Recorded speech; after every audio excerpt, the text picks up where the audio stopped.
Hey everyone, this is me Sumi Jha and welcome back to my YouTube channel Wine Learning Classes. Guys, आज के video में हम करने वाले हैं द मॉडर्न पीरियड।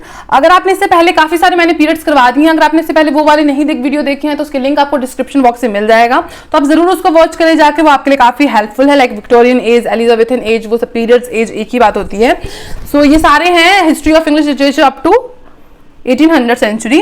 सो चलिए वीडियो को शुरू करते हैं। लेकिन इससे पहले अगर आप मेरे चैनल पे फर्स्ट टाइम आए हैं तो मेरे चैनल को सब्सक्राइब जरूर करें। वीडियो अच्छी लगेगी तो वीडियो को लाइक करें, कमेंट करके अपना फीडबैक जरूर दें। तो चलिए वीडियो को शुरू करते हैं। The modern age is a period in human history which spans from the 20th century beginning with the period after the end of First World War and ending with the advent of the digital revolution. This period saw the improvement of contemporary weapons and technologies in the middle of the instability and ravages of the Second World War as the world began to move into a more technical but more destructive age. Tanks and airplanes grew to dominate the battlefield.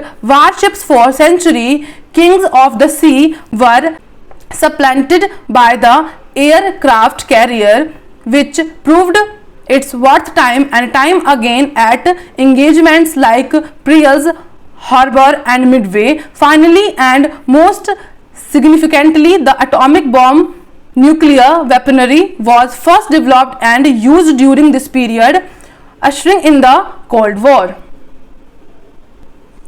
यहाँ पे बोला गया है आधुनिक युग मानव इतिहास की एक अवधि है जो 20वीं शताब्दी से लेकर प्रथम विश्व युद्ध की समाप्ति के बाद की अवधि तक और डिजिटल क्रांति के आगमन के साथ समाप्त होती है।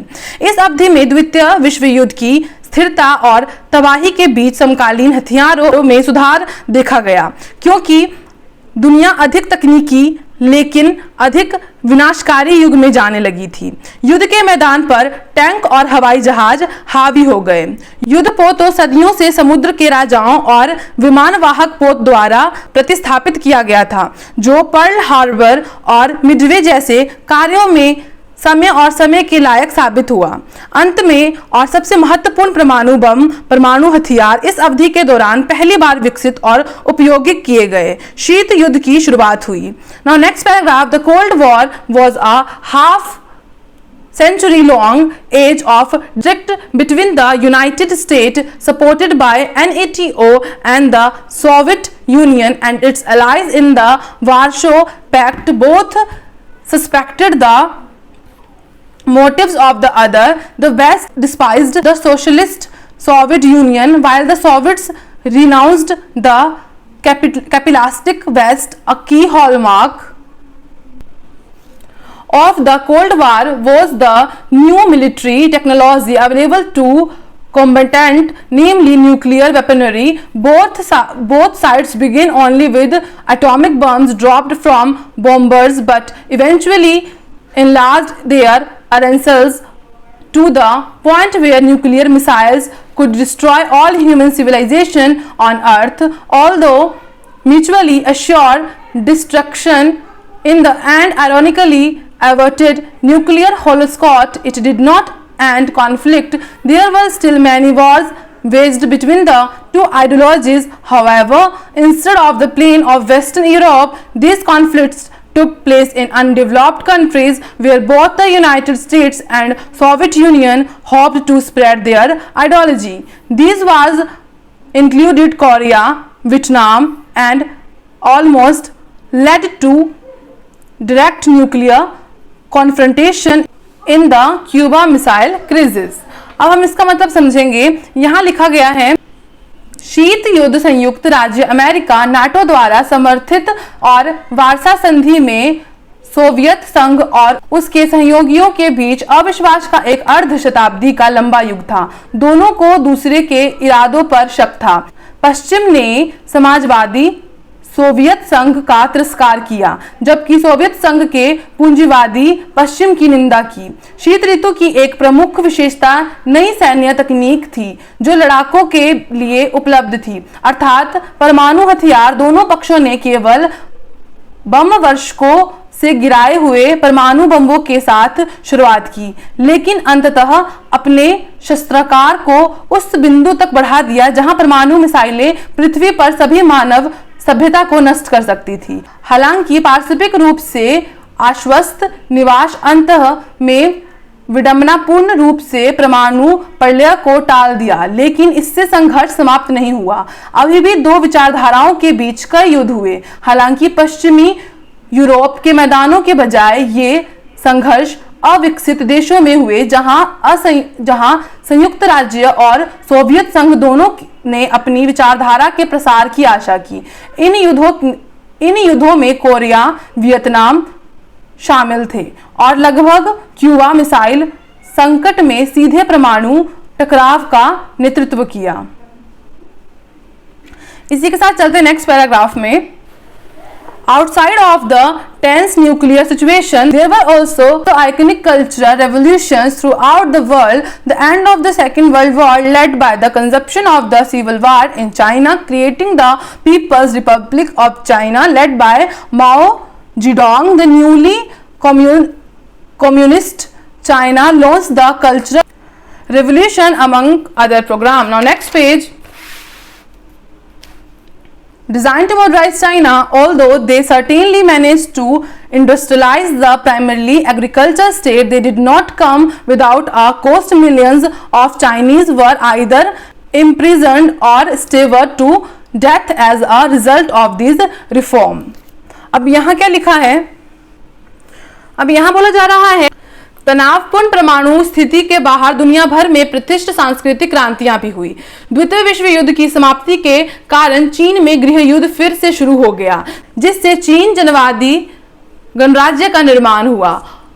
माओ जेडोंग के नेतृत्व में नए समाजवादी चीन ने चीन को आधुनिक बनाने के लिए डिजाइन किए गए अन्य कार्यक्रमों के बीच सांस्कृतिक क्रांति शुरू की। हालांकि वे निश्चित रूप से मुख्य रूप से कृषि राज्य और औद्योगिकरण करने में कामयाब रहे। वे बिना लागत के नहीं आए। इन सुधारों के परिणाम स्वरूप लाखों चीनी या तो कैद हो गए या मौत के मुंह में चले गए। Now next one, the modern era also saw the civil rights movement in the United States, which ended racial segregation which had persisted for a century after the conclusion of the American Civil War. So अब इसका मतलब समझेंगे। यहाँ लिखा है आधुनिक युग में संयुक्त राज्य अमेरिका में नागरिक अधिकार आंदोलन भी देखा गया, जिससे नस्लीय अलगाव को समाप्त कर दिया, जो अमेरिकी नागरिक युद्ध के समापन के साथ एक सदी तक बना रहा। Now next paragraph, the ascendancy of America and Russia left most traditional power in the dust. For example, the French, severely weakened and humiliated after World War II, was unable to stop the Vietnamese revolt in its Indochinese colonies. The British Empire also dissolved as the United Kingdom's economy was left a shattered hulk after World War II. The era of decolonization left large power vacuums throughout the old European colonies. After regions of Africa remain unstable even to this day, while the old British colony of India fell into a religious civil war. Now next page. Almost immediately after the British withdrew, India and Pakistan are still not reconciled, and a large threat exists that they may use nuclear weaponries against each other. अब हम इसका मतलब समझेंगे कि यहाँ कहा क्या गया है। अमेरिका और रूस के प्रभुत्व ने अधिकांश पारंपरिक शक्तियों को धूल में मिला दिया। उदाहरण के लिए द्वितीय विश्व युद्ध के बाद गंभीर रूप से कमजोर और अपमानित फ्रांसीसी अपने इंडोचाइनीज उपनिवेशों में वियतनामी विद्रोह को रोकने में असमर्थ रहे। ब्रिटिश साम्राज्य भी भंग हो गया, क्योंकि द्वितीय विश्व युद्ध के बाद यूनाइटेड किंगडम की अर्थव्यवस्था बिखर गई, यानी कि उनकी जो अर्थव्यवस्था की सिचुएशन थी वो अब सही नहीं थी। विउपनिवेशीकरण के युग ने पुराने यूरोपीय उपनिवेशों में बड़ी शक्ति रिक्तता छोड़ दी।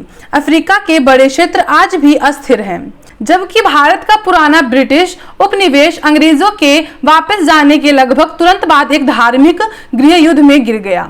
भारत और पाकिस्तान के बीच अभी भी समझौता नहीं हुआ है और एक बड़ा खतरा मौजूद है कि वे एक दूसरे के खिलाफ परमाणु हथियार का इस्तेमाल कर सकते हैं। Now the characteristic of the modern period. The characteristic features of the modern period are, यानी कि कैरेक्टरिस्टिक्स का मतलब होता है कि विशेषताएं मॉडर्न पीरियड की। द कैरेक्टरिस्टिक्स ऑफ द, इसके फीचर्स क्या है मॉडर्न पीरियड का, are urbanisation, technological advancement, democratic institutions, fundamental civil liberties, rationalism and humanism and industrialisation. Now यहाँ पे क्या बोला है, इसका जो कैरेक्टरिस्टिक यानी कि इसका जो फीचर है, इसका जो विशेषताएं हैं, वो ये सब चीजें यहाँ पे जो गिवन है वो है। सो यहाँ पे बोला है आधुनिक काल की जो भी हमारी विशेषताएं हैं वो है शहरीकरण, तकनीकी उन्नति। यहाँ पे है अर्बनाइजेशन, इसका मतलब है शहरीकरण तकनीकी, टेक्नोलॉजिकल एडवांसमेंट यानी कि जो हमारी टेक्निकल चीज़ों में हमारी एडवांसमेंट आ रही है यानी कि उन्नति आ रही है, और साथ में डेमोक्रेटिक इंस्टीट्यूशन यानी कि मौलिक नागरिक संस्थाएं। उसके बाद है फंडामेंटल सिविल लिबर्टीज, जहाँ पे हम कह सकते हैं जहाँ पे हमको मतलब स्वतंत्रता मिलती है कोई भी काम करने का, किसी भी चीज़ को अपने तर्क देने का हमको पूरा अधिकार प्राप्त होता है। After that rationalism and humanism यानी कि मानवतावाद वहाँ पे प्रेजेंट होता है, एंड इंडस्ट्रियलाइजेशन जिसका मतलब होता है उद्योगीकरण। तो ये सब जो थे, ये 4-5 इसके मॉडर्न पीरियड के जो थे वो कैरेक्टरिस्टिक्स थे। तो इसी के साथ जो है हमारी ये वीडियो कंप्लीट होती है। और अगर आपको वीडियो अच्छी लगी हो तो वीडियो को लाइक करें, चैनल पे नए हैं तो चैनल को सब्सक्राइब करें, और इसका जो पीडीएफ पाना है तो उसके लिए टेलीग्राम पे जुड़ जाएं। टेलीग्राम का जो लिंक है वो आपको डिस्क्रिप्शन बॉक्स में मिल जाएगा, और साथ में इंस्टाग्राम का लिंक भी आपको मिल जाएगा। किसी भी education related, English literature related कोई भी काम हो तो आप वहाँ पे भी मैसेज कर सकते हैं। तो मिलते हैं नेक्स्ट वीडियो में, तब तक के लिए जय हिंद, वंदे मातरम।